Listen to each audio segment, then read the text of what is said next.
নমস্কার বন্ধুরা। আসন্ন ২০২৬ বিধানসভা নির্বাচন অনুষ্ঠিত হতে এখনও কয়েক মাস বাকি, কিন্তু রাজনৈতিক ময়দানে ভোটের দামামা ইতিমধ্যেই বেজে গেছে। তাই আজ আমরা আলোচনা করব, যদি আজই ভোট হয় তাহলে বাঁকুড়া জেলার ১২টি বিধানসভা আসনে কোন দল কতটা সুবিধাজনক অবস্থায় থাকতে পারে তার একটি সম্ভাব্য সমীক্ষা।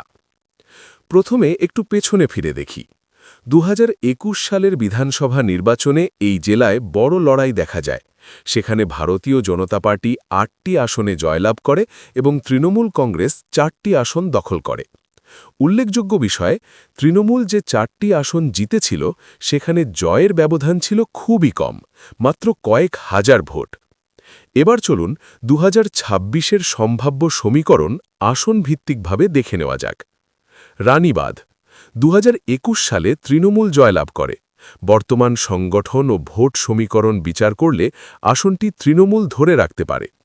রায়পুর গতবার খুব অল্প ব্যবধানে তৃণমূল জেতে, এবারের হিসেবেও তৃণমূল সামান্য এগিয়ে। তালডাংরা এখানে পালাবদলের সম্ভাবনা প্রবল। বিজেপির সংগঠনগত জোর বাড়ায় আসনটি বিজেপির দিকে যেতে পারে। বিষ্ণুপুর আগের ফল বিজেপির হলেও দলবদলের রাজনীতি হয়েছে, তবু ভোটের মাটিতে বিজেপির পুনরুদ্ধারের সম্ভাবনা দেখা যাচ্ছে। বড়জোড়া গতবার তৃণমূল জিতলেও এবার বিজেপি শক্ত লড়াইয়ে এগিয়ে থাকতে পারে। কতুলপুর বিজেপির সংগঠন এখনও শক্তিশালী, আসনটি ধরে রাখার সম্ভাবনা প্রবল। সালতোড়া বিজেপির সংগঠনগত সুবিধা অব্যাহত, ফলে তাদের দিকেই ঝোঁক। ছাতনা জনমত বিজেপির পক্ষে স্থিতিশীল থাকতে পারে। বাঁকুড়া জেলা সদর হওয়ায় প্রতিদ্বন্দ্বিতা তীব্র, তবে বিজেপি এগিয়ে।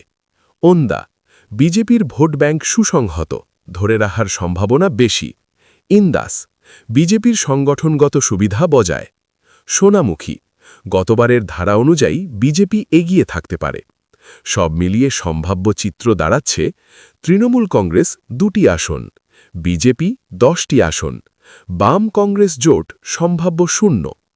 বন্ধুরা, মনে রাখবেন এটি সম্পূর্ণ একটি সম্ভাব্য সমীক্ষা। বাস্তব ফলাফল নির্ভর করবে ভোটের দিন মানুষের সিদ্ধান্তের ওপর। ভিডিওটি ভালো লাগলে লাইক করুন, মতামত কমেন্টে জানান, আর এমন সমীক্ষা পেতে সাবস্ক্রাইব করতে ভুলবেন না। ধন্যবাদ, আবার দেখা হবে পরের বিশ্লেষণে।